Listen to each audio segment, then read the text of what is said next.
Donald Trump's latest Iran theatrics aren't diplomacy.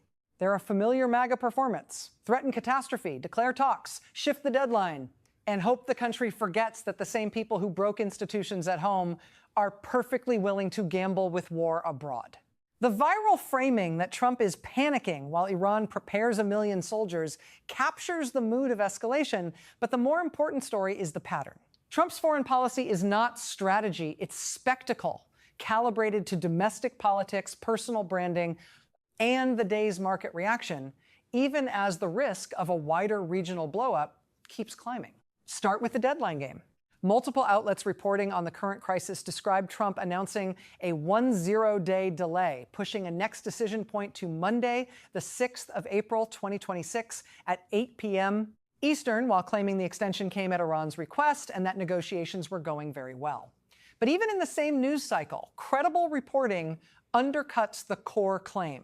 Mediators told the Wall Street Journal that Iran had not requested a pause on energy site strikes, and that Tehran is refusing to negotiate away key red line issues like its missile program and a permanent end to enrichment. If you followed Trump for more than 5 minutes, the structure is instantly recognizable. He creates a headline that flatters him, "They begged for a pause, talks are great, we're winning," then lets the confusion do the work. It's not that he's playing 4D chess, it's that he's playing cable news. And the market angle matters because Trump treats markets the way he treats every other reality check, as a prop that's supposed to applaud on cue. A number of reports tie his shifting posture to market and oil price volatility, with coverage noting oil's movements after his announcement and the broader economic tremors around Hormuz disruption. That's not a side detail, it's the tell. Trump's first instinct is not to stabilize the region or protect U.S. service members. It's to stabilize the narrative to get to the next news cycle with a deal vibe, even if the other side says the deal doesn't exist. That's how you end up with policy whiplash. One day the posture is obliterate infrastructure. The next day it's we're pausing. Then back again, each swing timed to political convenience rather than coherent objectives. Now zoom out to what's actually driving the leverage in this crisis: the Strait of Hormuz. The most concrete reporting isn't about Trump's Truth Social prose. It's about Iran tightening control over a choke point that the global economy cannot casually ignore.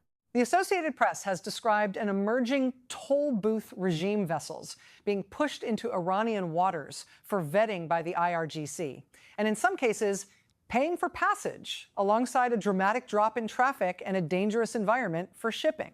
The Guardian similarly describes a toll booth route and a trickle of ships moving through under heightened risk and uncertainty. This is the kind of situation where serious leadership is measured in de-escalation discipline, alliance management, and clear, credible signaling. Trump's brand, by contrast, is the opposite: maximalist threats, followed by improvisation, with every statement angled toward personal dominance rather than strategic stability. That's also why the 1 million fighters line circulating in some coverage and commentary should be read as part of the conflict's information environment rather than a clean, independently verified number. A piece in the Times of India, for example, amplifies the over 1 million fighters mobilized framing. Iran-linked Tasnim has published hardline messaging about surprises if the U.S. escalates into ground action. None of this is surprising.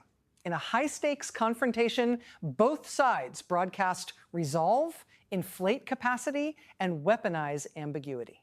The problem is that Trump is uniquely vulnerable to precisely this kind of theater because he confuses dominance posing with deterrence, and he confuses the ability to seize attention with the ability to control outcomes. Here's the Democratic critique that matters most. Trump's approach to war and peace is personalized, transactional, and allergic to democratic accountability. He doesn't treat Congress as a co-equal branch. He doesn't treat allies as partners. He treats the machinery of state as an extension of his image. And that is the most dangerous possible mindset for a moment when miscalculation can spill into regional war, energy shock, and direct risk to U.S. troops.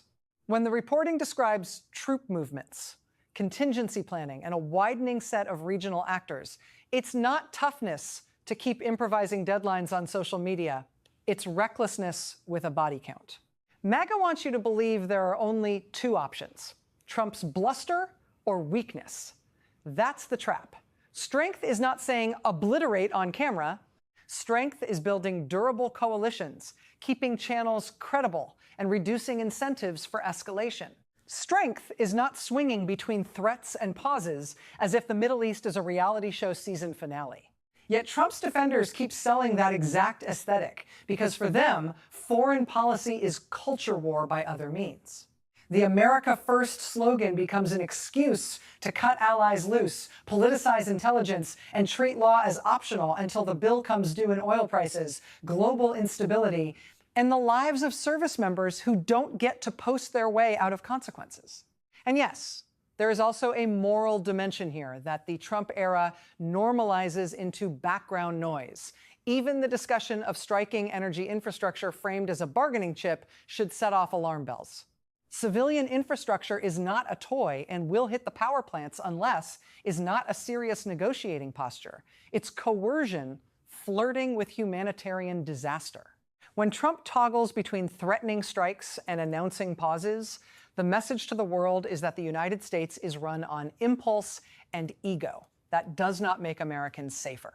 It invites adversaries to probe, allies to hedge, and non-state actors to exploit uncertainty. What makes this moment so corrosive is the epistemic rot Trump brings to every crisis. He floods the zone with claims that can't be cleanly verified in real time, and then he dares institutions to keep up. You can see the dynamic in the reporting around whether Iran asked for a pause. Trump says yes, mediators say no. The point isn't just who's right on a single detail. It's that Trump treats truth as negotiable. That habit, so destructive domestically, becomes lethal internationally because credibility is a form of power. Once you degrade it, you can't simply shout louder to get it back. Some of the more sensational claims circulating in commentary, like dramatic message on missiles imagery or broader allegations about what's being signaled, may reflect propaganda tactics, but they're unevenly substantiated and should be handled with care. In other words, there is plenty to condemn in this crisis without laundering every viral storyline into certainty. Responsible analysis means separating what reputable outlets are documenting Hormuz toll dynamics, deadline extensions, mediator disputes, market impacts from the more lurid info war fragments that thrive because they're emotionally satisfying. Trump's movement depends on emotional satisfaction. Democracies survive on evidentiary discipline. So where does that leave us? With a blunt conclusion. Trump's Iran posture is not peace through strength. It's chaos through branding. If he truly believed diplomacy was working, he wouldn't need to announce it like a product launch timed to the market close. If he truly cared about preventing war, he'd stop playing deadline roulette and start doing the unglamorous work of de-escalation with allies and Congress. Instead, the pattern persists. Personalize the crisis, monetize the attention, and call anyone who questions it fake news. That's not leadership. It's the same MAGA con, just staged against a backdrop where the props can explode. Democrats don't have to pretend Iran is benign to say this. You can be clear-eyed about Tehran's role and still insist that the United States should not be run by a man who treats conflict like content. You can be tough about security and still demand lawful, accountable decision-making.